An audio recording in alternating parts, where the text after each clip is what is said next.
Hello विद्यार्थियों, नमस्कार। आपके अपने YouTube चैनल रतन जहांगीर सर में आप सबका हार्दिक स्वागत। तो विद्यार्थियों, आज अपन पढ़ेंगे रासायनिक अभिक्रिया और रासायनिक समीकरण।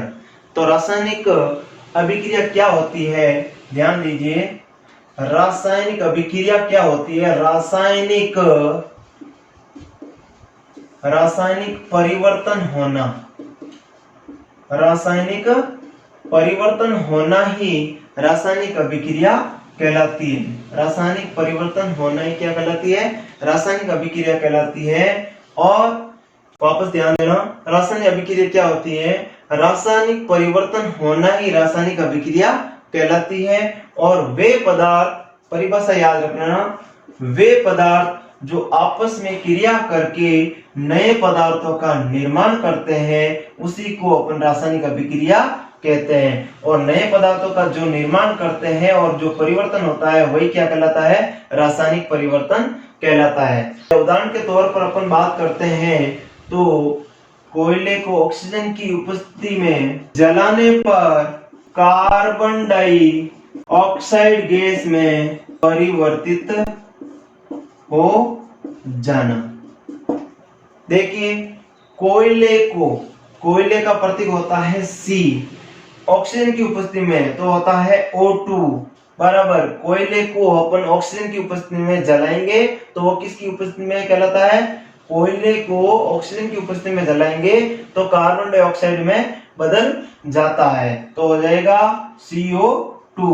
कार्बन को यानी कोयले को ऑक्सीजन की उपस्थिति में जलाने पर CO2 के रूप में बदल जाता है।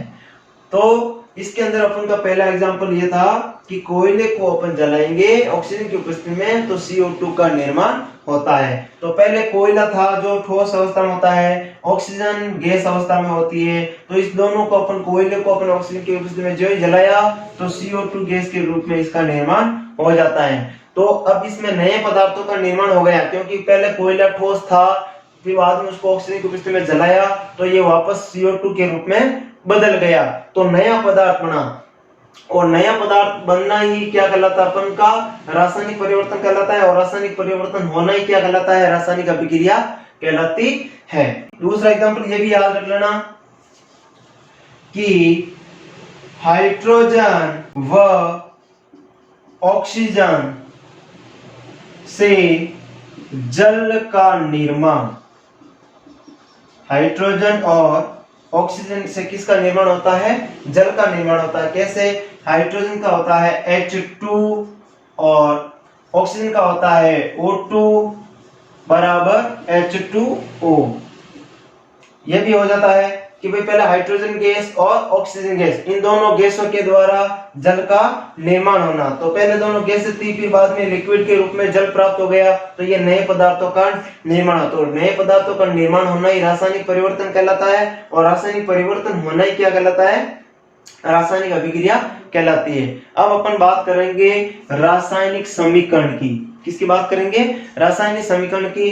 क्या होता है विद्यार्थियों कि जिस रासायनिक अभिक्रिया में या जो अभिक्रिया है, इस अभिक्रिया में पदार्थों को प्रतीक या चिन्ह के रूप में प्रदर्शित करना ही क्या कहलाता है? रासायनिक समीकरण कहलाता है। कैसे? उदाहरण के तौर पे अपन बात करते हैं, मैग्नीशियम के फीते को अपन अगर जलाते हैं, मैग्नीशियम का जो फीता होता है अगर उसको अपन जलाएंगे, और जलाएंगे किसकी उपस्थिति में? ऑक्सीजन की उपस्थिति में जलाएंगे तो अपन के पास में एक मैग्नीशियम ऑक्साइड का एक निर्माण होता है। और जो मैग्नीशियम ऑक्साइड जो बनेगा वो एक सफेद चूर्ण के रूप में प्राप्त होता है। किसके रूप में प्राप्त होता है? सफेद चूर्ण के रूप में प्राप्त होता है। तो रासायनिक समीकरण के बारे में आपने क्या पढ़ा कि भाई जो भी रासायनिक अभिक्रिया है उस अभिक्रिया को प्रतीक या चिन्ह के रूप में प्रदर्शित करना ही क्या कहलाता है? रासायनिक समीकरण कहलाता है। तो ये अपन को अभी तो प्रतीक के रूप में नहीं लिखा हुआ है, लेकिन अपन को प्रतीक के रूप में लिखना है। मैग्नीशियम का प्रतीक होता है Mg,